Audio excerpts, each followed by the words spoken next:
Hello, my name is Peter. I live in Perth, Western Australia. Beautiful place to live. Up until recently I've been working what's called FIFO, which is fly in, fly out. But I've had enough of that and I've come back to just stay in my workshop and make sawdust. I was watching another Australian creator a couple of days ago called Cuffy over in the eastern states make a beautiful little side table, but he also had a quick tour around his workshop. Now, it's been a few years since I did that and there's been quite a few changes, so I thought maybe I'd make a short video on what my workshop is today, 31st of December 2020.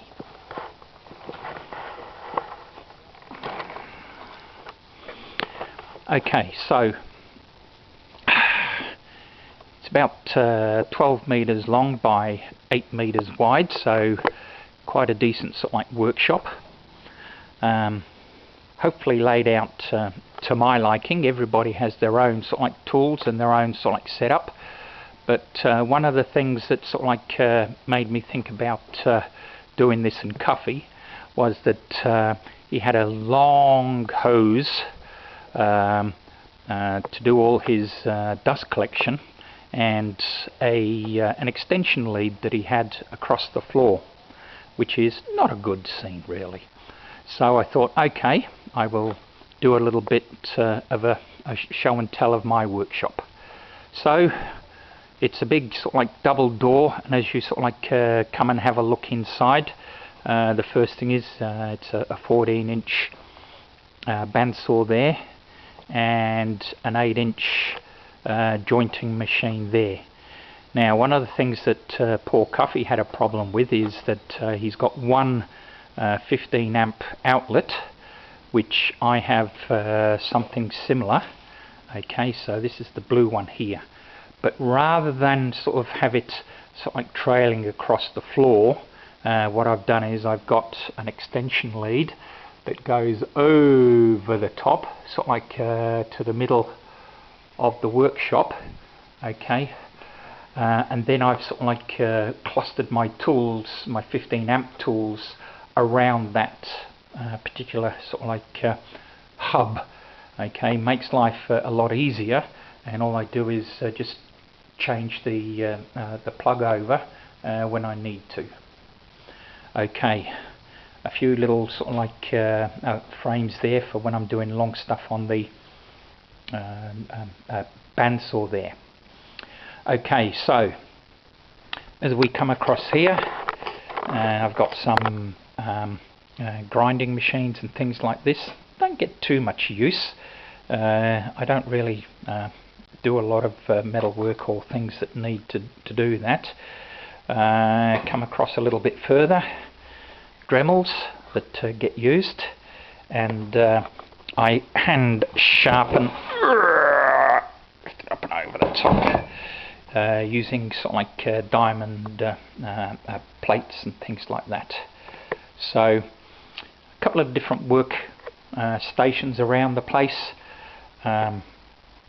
whatever I'm doing. So a small little saw here, the only, if you can call it an extravagance, and I keep going on at Cuffy, I know I keep calling for Cuffy, but is I've got a domino machine there. So well worth it. So here I have I suppose my drill station. So I got the Bosch drill there, in the little cabinet there, all sorts of drill bits. But I've got Forstner bits, all sorts of things there. Ordinary drill, imperial, metric. So underneath the outfeed table, some tools there. There's one of those big Triton jointers, planes, grinders, jigsaws, reciprocating saws, and the like there. So here on the table, it's a standard 10-inch, I suppose. I'd like to get a 12-inch, we'll see, with the Incra positioner on it. So as you can see up here, alright, that is like one of the dust extraction systems that I've got. Okay, so I've got dust extraction over this bench, but also when I'm doing sanding, I use this long hose. So into a big bucket there. Lots of junk wood there. As we come round, I'm not a videographer, so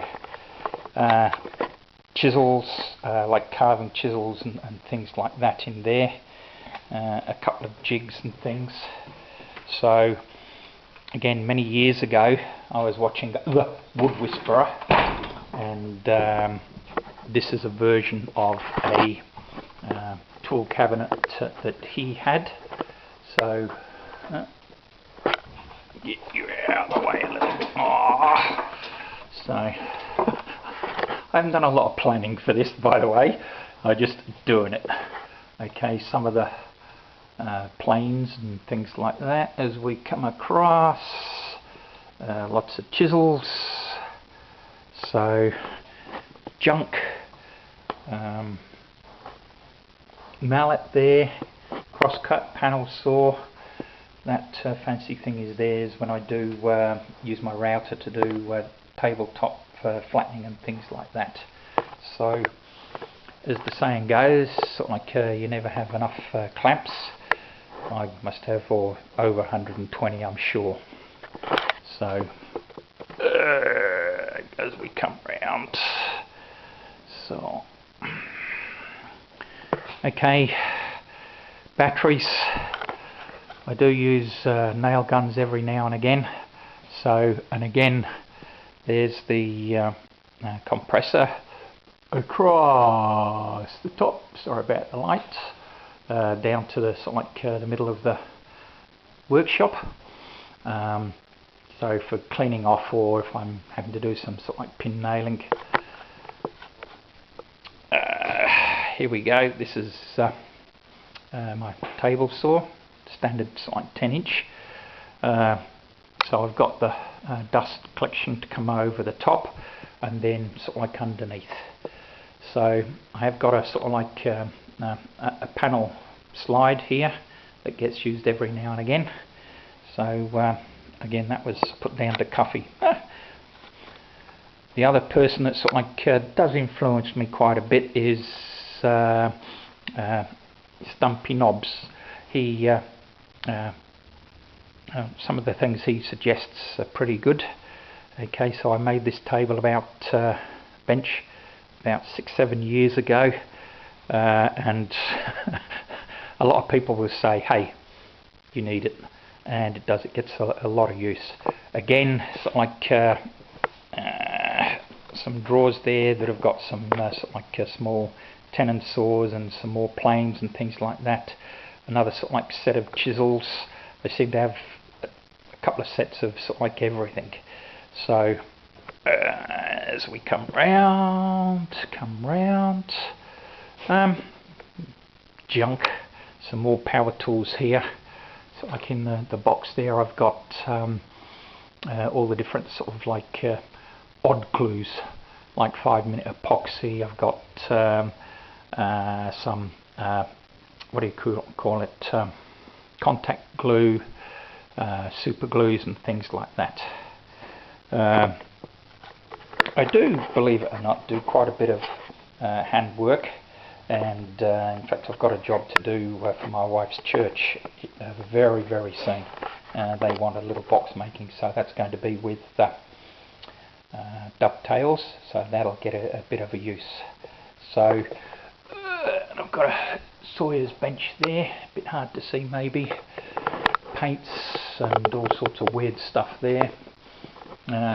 Sustainers, so I'm a Bosch person, never use sustainers, but all the tools seem to come in sustainers.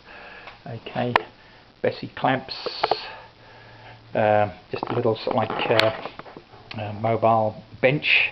I do quite a bit of painting here, small stuff, and this is a little turntable sort of thing. Alright, so as we come round, another dedicated dust collector for my lathe. So I sort of like spend about equal time, I suppose, doing sort of like standard cabinet making and wood turning. Again, I'm only pretty average at it, but I do enjoy it. So I've got all my tools here. So on a little bit of, you start off with about half a dozen tools, but then over the years you sort of like just grow and grow and grow. So just too many tools. Alright, and all the other paraphernalia that goes with sort of like turning. So as we come round a little bit more, I suppose this is sort of where I do a lot of the sanding. So in here, if I open up, sort of like I've got a few sanders. I've also got sort of like the track saws down there. So I've got the 50 and the 75, and the rails are over there. So they get used again quite a bit. So lots of different sort of like sanders, blah blah blah. I use a wet wheel for doing my gouges and things like this rather than the grinder. Grinder doesn't get a lot of use, honestly it doesn't. So another sort of like mobile table. Again, you never seem to sort of like have enough sort of like bench space. So as we come round, so this is full of all the different screws. So from tiny sort of like 6mm sort of stuff up to 75mm stuff. So sander that gets used as we come round. I think it was Wood Whisperer that suggested this setup. I did have up until a week ago a different sort of like setup for the bench, as in the top for measuring and all that sort of stuff. But he said, why do you need to sort of like have anything more than sort of like the back plate here for the drop saw? So that's what I've done. I've gone to that. So I am sort of like influenced by lots of different people. So on how things work, they have changed. Okay, so this is Dust Central.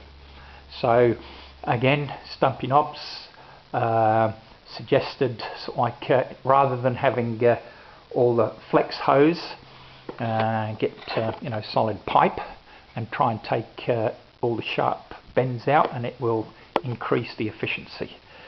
So just here, all right, I've got the all the blast gates. So depending on sort of like which machine I'm using, then just open one, close the other. So if I can just come back here. All right, so also included sort of like in there is dust collection there, and also sort of like on the back of the saw, so that I can collect as much as possible. But no, I don't know, these saws aren't built for dust collection at all. So goodness, I can't remember who it was again, many years ago. So now I have sort of like all my drills and whatnot there. So some of them, they're fixed with screwdriver bits in it, or like oh dear me, countersink bits and things like that. So so a couple of hand-free routers there. So again, as I say, I'm a Bosch man, so I've got the Bosch there. I really need to dump wood, so every little piece I keep, and it just builds up and builds up and builds up. So not good. All right, so this is my thickness machine, 15-inch, so it gets a lot of use. So I use this piece of kitchen workbench to sort of like just extend the sides out. That way, well, hopefully it sort of like gives me sort of like a better finish. So again, that's a 15 amp, and it just sort of like plugs in. So come round, more junk and tools on the wall there. Okay, and then we come to sort of like the last piece of kit that I've got, which is this router bench. Once again, sort of like the Inca sliding, I've lost the word, fence. So I've got dust collection sort of like there, but then also sort of like down below there. So you see there, and that's got one of those Triton, is it MB1? Okay, so does a very good job. I think it was Norm Abrahams actually, so many years ago, when I sort of like gave me the inspiration for that, as I did a few other things. So, and just to finish off, the dust collection goes outside to a big sort of like 2.5 horse collector there, with sort of like a big barrel on it. So, and goodness, that fills up pretty quick. So, the other thing, I think it was Jay Bates suggested the LED lights. So, so I changed all these panels. They were fluoros, changed to LED panels, and it's a lot better. Okay, so that's sort of like my workshop over a few minutes. Hopefully you'll have found something of interest and maybe give you a couple of ideas about sort of like how to organise yours with the space that you've got. Thank you.